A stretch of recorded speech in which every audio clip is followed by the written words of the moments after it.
Folks, you got to hear this guy. He is a GOP representative from Tennessee. Knoxville, Tennessee. Yeah, Knoxville, Tennessee. And he has some ideas about the budget that are kind of like saying the earth is flat. Okay, here. Calls you and says, I know how you... Let's go back in this so you can hear this and basically understand how wild-haired this whole thing is. This is crazy stuff. And all right, here we go. The sacred cows. And of course, I don't find any sacred cows. I'd like to see some cuts at the Pentagon, and everybody seems to say, whoa, Burchett, you can't do that. But the reality is we need to start seeing some of that too. And I mean, when you audit the Pentagon and they fail their audits every year, they lose over $1 billion. How do you lose over $1 billion? And it just goes unchecked. And we're all to blame, Jim. There's plenty of blame to go around. But eventually somebody's going to have to be responsible. And I'd like to be the one. There's 4 Republicans that said this, enough is enough. You know, the way Washington math works is, go ahead. Well, I was going to say, is it responsible, though, to vote against a deal if it means a debt default? Are you willing to do that? Are you a no matter what? I'm just not willing. I'm not willing to vote this country into more debt as I see it.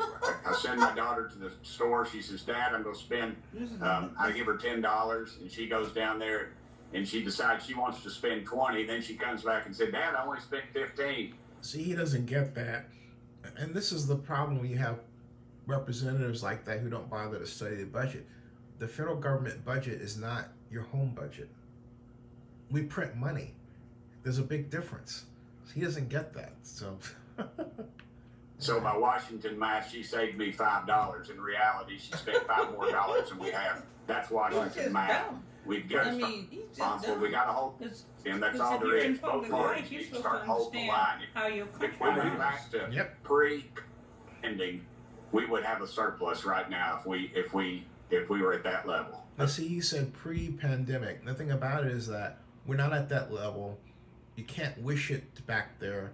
We're still in the middle of a pandemic, and you have to give the economy money to recover. And he's one of the people who doesn't want to do that because of this half-baked, ill-conceived, homespun logic thing he's come up with, and unfortunately somebody put him in office. The logic that he has. Yeah, would that's what I call people, a homespun logic. Right. Yeah.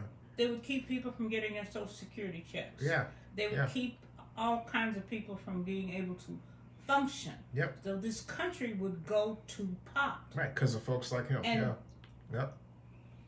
Let's hear the rest of what he realize it trickles down. Right. People would be coming to your house, robbing you, taking your groceries because they didn't have any. It would be chaos. Yep. This son of a bitch. No, well, yeah. But yeah, he's expletive deleted. Let's see what he has to say. Well, cutting spending, I mean, you can have that conversation during the budget and appropriation process, but as you know, Congressman, the U.S. has never missed making payments on its bills before. In the last 45 years, Congress has adjusted the debt ceiling over 60 times. So again, I go back to the question, is it responsible? I understand what you're saying about your daughter and how much money she spends, but we're not talking about $15. We're talking about the U.S. economy. Is it responsible to vote, be that deciding vote that sends the country into default?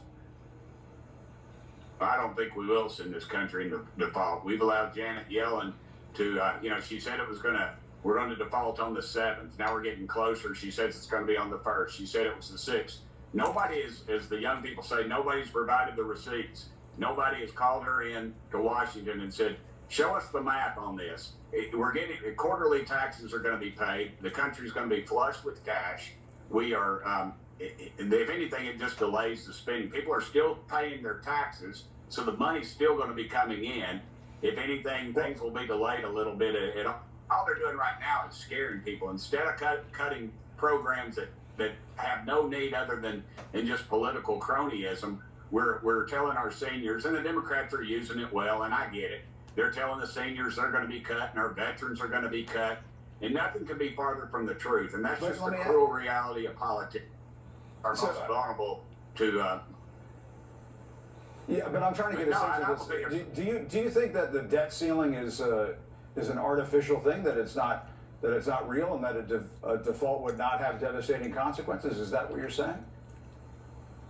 I think the debt ceiling it's just a created thing to hold us into responsible and to check.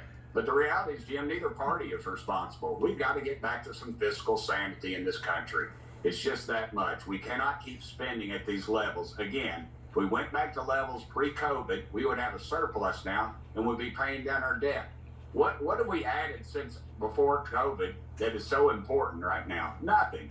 We need to get back to reality and stop spending money out of control. That's the bottom line. And if it takes taking a vote, I voted to shut the government down under Trump, and I do it under Biden.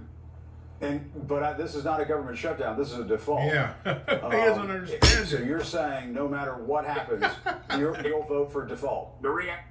This is the Not a dumbest default, guy it's a I delay. have Just like ever in heard. business, How did he you put get something to off, you pay it off. If you anything can't in pay the it off country? this week, we pay it off next week. And this is irresponsible for us to say anything other than that. And frankly, it's irresponsible of the president to say we don't negotiate. When under President Obama, he was the chief negotiator in 2011. And so I believe that we have a history of negotiating this thing. And yet this White House is putting out the message that we've never done it. And that, again, it's these 20-plus-year-old negotiators and people that have his ear in the White House that have no memory of anything that's happened prior to the last year. But one final question. If the speaker calls you and says, I know how you feel about the debt and spending and all of those other things, but Congressman, I need your vote, are you going to tell your speaker no? I did the last time, and I was one of four that did. I sat in his office and I told him no multiple times, and we went through the scenarios, and I told him up front. I've been telling him this for weeks, and this nothing new. All right, Congressman Tim Burchett, down in Knoxville, Tennessee, not up on Capitol Hill, so that probably tells us the vote is not going to happen today, but we'll see what happens in the days ahead. Congressman, thanks very much. We appreciate it. And so you have to remember, he represents people who put him in office who undoubtedly think that. And that's the problem, folks. Learn your government. Your government governs everything. It governs. Well, they will really wake up when they don't get their Social Security check. Well, yeah, we hope it doesn't get to that point. But the government governs everything from your stoplights to the regulations behind you driving your car, to the taxes you pay, to your refunds you get, everything.